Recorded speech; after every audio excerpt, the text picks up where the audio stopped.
Hey everyone, welcome back to the channel. Today, we're cutting deep into a kitchen topic that affects all of us, cutting boards. Cutting boards.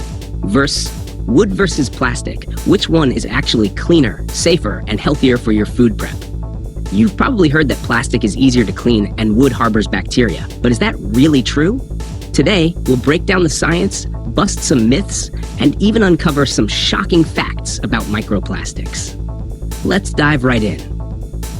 For years, it was commonly believed that plastic cutting boards were the more hygienic choice. After all, you can toss them in the dishwasher and they don't soak up juices like wood, right?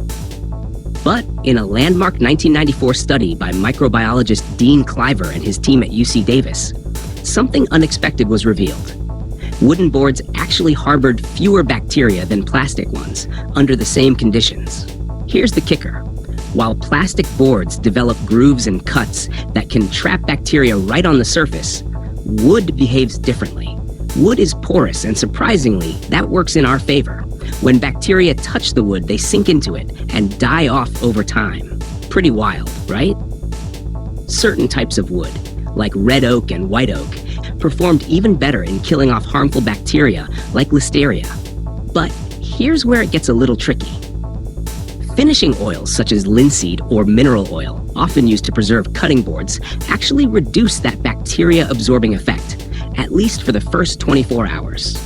So, if you're going au naturel with your wooden cutting board, it might actually be cleaner than one coated with oil, at least in the short term.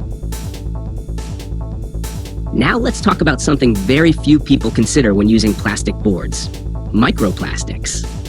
Every time you slice, chop, or dice on a plastic board, tiny fragments can shear off and wind up, yep, right in your food. A recent study from Scientific Reports found that cutting vegetables on plastic boards can release thousands of microplastic particles into your meals. And while the long-term health impact of consuming microplastics is still being studied, it raises valid concerns about just how safe plastic boards really are. So, which cutting board is better, wood or plastic? The answer is, it depends on how you use and care for it. Here are key points to remember. Plastic boards are easier to sanitize in the dishwasher, but can harbor bacteria in knife grooves.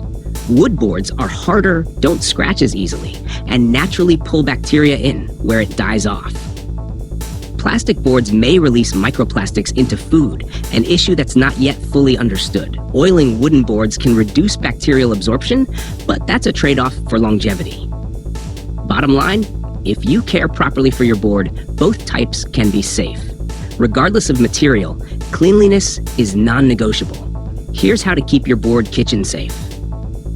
Wash immediately after use with hot soapy water. For plastic boards, toss them in the dishwasher, but don't do this with wood, as it can warp. Sanitize regularly using a mild bleach solution, 1 teaspoon of bleach to 2 cups of water. Use separate boards for raw meat and vegetables to prevent cross-contamination. Even vegetarians should be careful. Leafy greens have caused major foodborne outbreaks. As more studies explore the health risks of microplastics, we might see a shift in how cutting boards are designed. Eco-conscious brands are already working on biodegradable alternatives, combining wood fibers with compostable resin to create cleaner, greener solutions. In the future, we may also see smart cutting boards with built-in sanitizing features, antibacterial coatings, or even real-time contamination sensors. To sum it up, both wood and plastic boards can be safe if you clean and use them the right way. But if you're worried about bacteria and microplastics, a high-quality untreated wooden board just might be your best bet. So, what's on your countertop right now? Wood, plastic, or something else entirely? Drop a comment and let us know your go-to choice and why. If you found this video helpful, give it a thumbs up, subscribe for more deep-dive kitchen science and healthy living tips, and don't forget to ring that bell for future updates.